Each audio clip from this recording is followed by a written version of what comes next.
মামা আর এখানে আছে আমার অ্যালেক্স। অ্যালেক্স হতো বুটা আছি আমরা খেতে। এই হচ্ছে আমাদের ভাত, তার সঙ্গে বকফুলের বড়া, আর এই হচ্ছে লাল পরি। আর এই cause it looks like we all don't know glass half full or empty, let me just put them on the floor, try to look to the headlines to tell us things that we better know, like what bye bye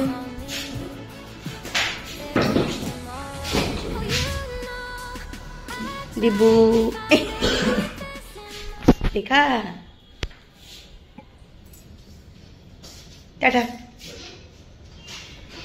এইদিকে দিবাকর বেরিয়ে গেল অফিসে। আর এই দেখো এই সময়টা না, মানে এই টাইমটা যখন এই বসন্তকাল, তখন এখানটা খুব রোদ্দুরটা পায়। এখন না, জুন জুলাই অবধি এখানে রোদ্দুরটা পায়, শীতকালে রোদ্দুরটা এদিক থেকে ঘুরে যায়। তো এই হচ্ছে এখানকার অবস্থা। চলো এবার যাই আমরা ভিতরে। শুধু আমি একা নি, অ্যাজ ইউজুয়াল আমার সাথে আছে আমার সাঙ্গ পাঙ্গ।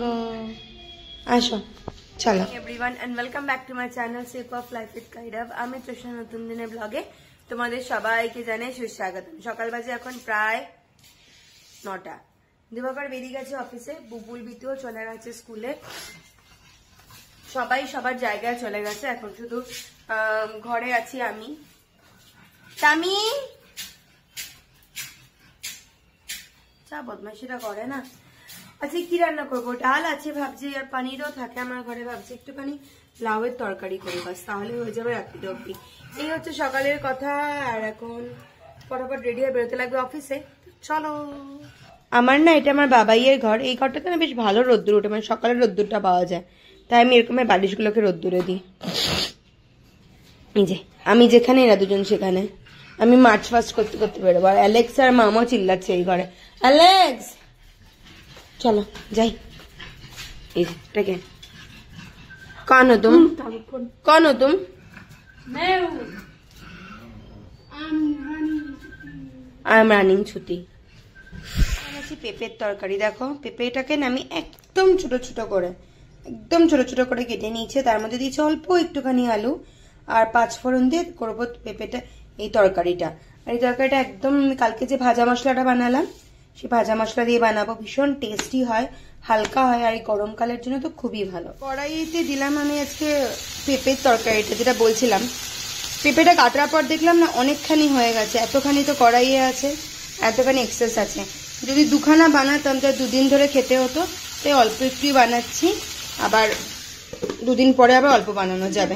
আমার পেঁপের সবজিটা রেডি হয়ে গেছে, গন্ধটা খুব সুন্দর বেরিয়েছে। এবং সত্যি কথা, একদম সিম্পল ভাবে করলে, অল্প একটু আদা বাটা দিয়ে আর নামানোর আগে ভাজা মশলা দিয়ে করলে এই রান্নাটা খেতে খুব খুব খুব টেস্টি হয়।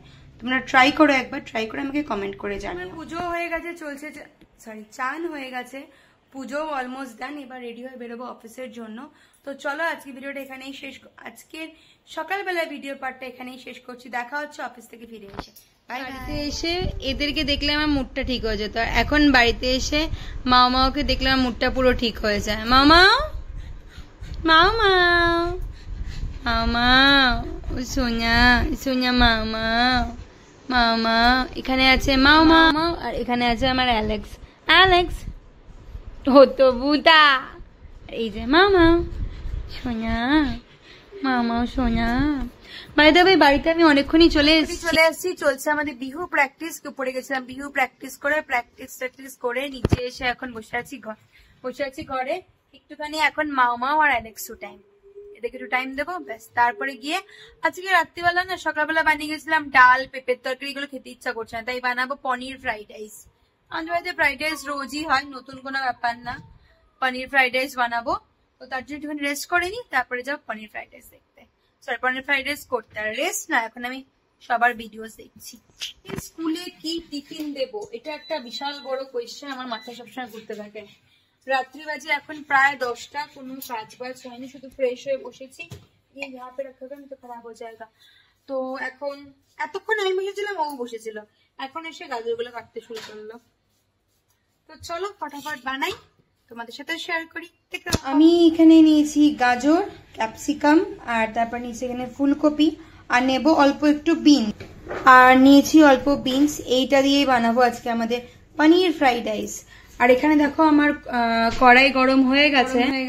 কড়াইয়ে দিয়ে দেব তেল,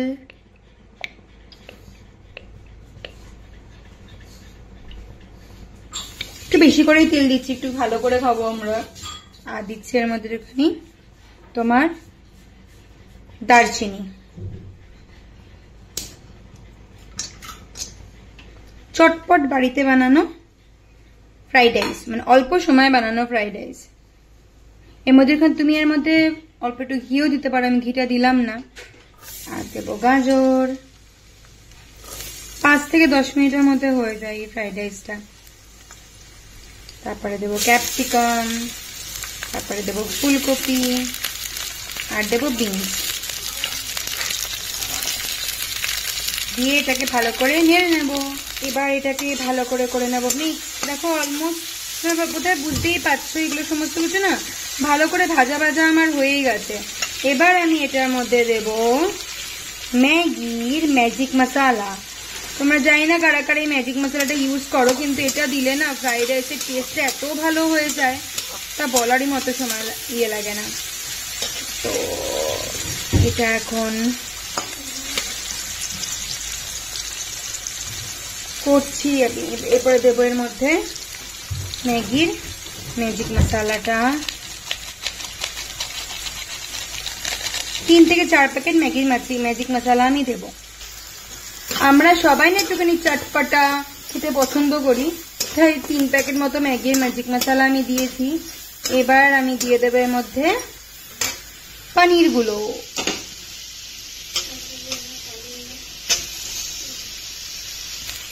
তারপরে করে নেব পনিরটাও মিক্স। এর মধ্যে একটুখানি আমি এর মধ্যে দেবো এখন ভিনিগার।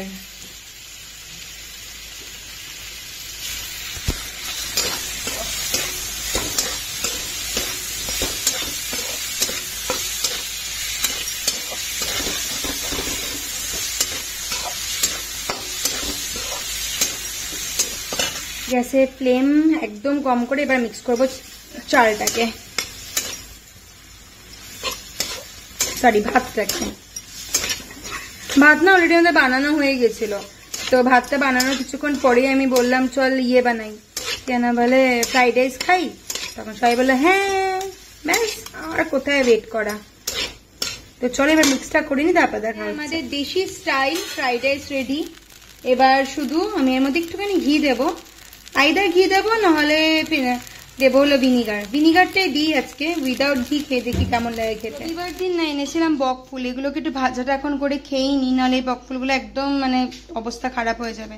তো এখন খাবো, এখন বানাবো বক ফুলের ভাজা, আর তারপরে ফ্রাইড রাইস আর বক ফুলের ভাজা খাবো আমরা খেতে। এই হচ্ছে আমাদের ভাত, তার সঙ্গে বক ফুলের বড়া, আর এই হচ্ছে লাল পরি, আর এই যে অ্যালেক্স আর মামা।